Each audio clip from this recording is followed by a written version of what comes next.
Hello, so you asked for a detailed description of what we do, and so I am bringing that to you. So first of all, I want to say this is the first interface of our website. We've designed it carefully, thinking about things like featured stories. We have here, you can see that when I hover over each story, it pauses, and you can see if I want to go back, I can go back, and I can see some of the featured stories that we've done. And then as I go down, you can see that you can subscribe here on the front page. We also have we have the latest story up here, and then here we divided it by country area, so you can see whenever we input a new story, it goes on to the front page. So basically this first part is mostly editorial, and we even aggregate the print news from the website. But the great part about what we do and what makes it so different is the fact that our work is audio and visual. And so when we go to some of the stories, let's see, which one can we go to that I love? This is one of the good ones.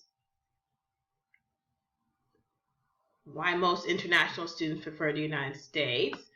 So I did this story in response to a conference that they were having in Australia, where they were trying to figure out where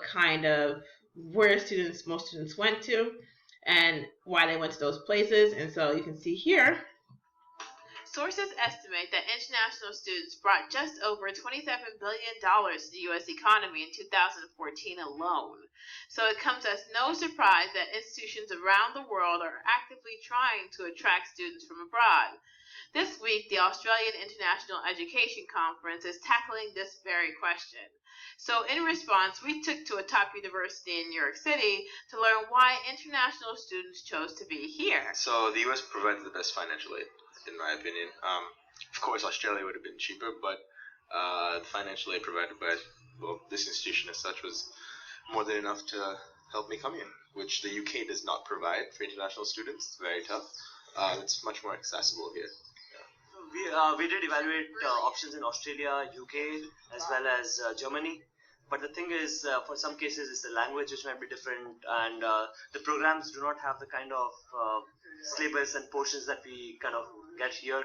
So we just decided to choose US. For me, it's like I know how graduate school works in China, and I somehow want to.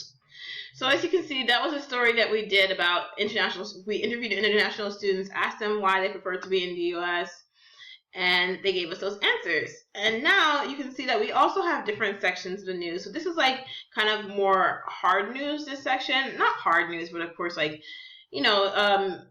more serious news, tackling things like protests, rallies, or these kind of issues with OECD, the UN, these kind of conversations with international affairs and education. Then here we have opinions and stories where people, I imagine that being more of a BuzzFeed type section where people can share like stories, jokes, satire, things like that. And I have a lot of our contributors kind of working on this section. And this is where they are kind of building up. And then of course here we have our events page. And on the events page, it's a calendar format, and you can extract the calendar to your own thing, your own computer.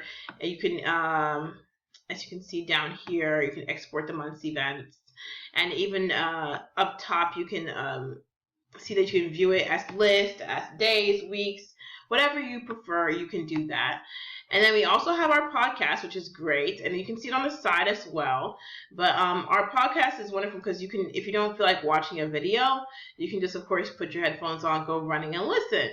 And so these are some of the stories that we've done, and the podcast relating to that. And it's just audio, so you just press it, and it just plays.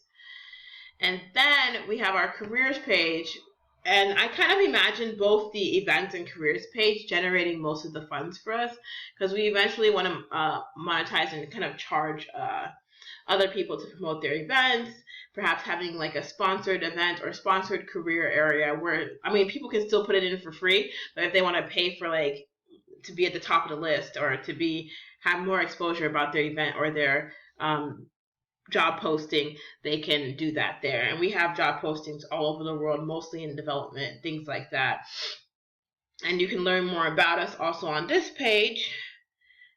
where if people want, like you all, I'm sure, there is an About Us page where we kind of just go over what is IEN, what is International Education News, kind of talking about details with that.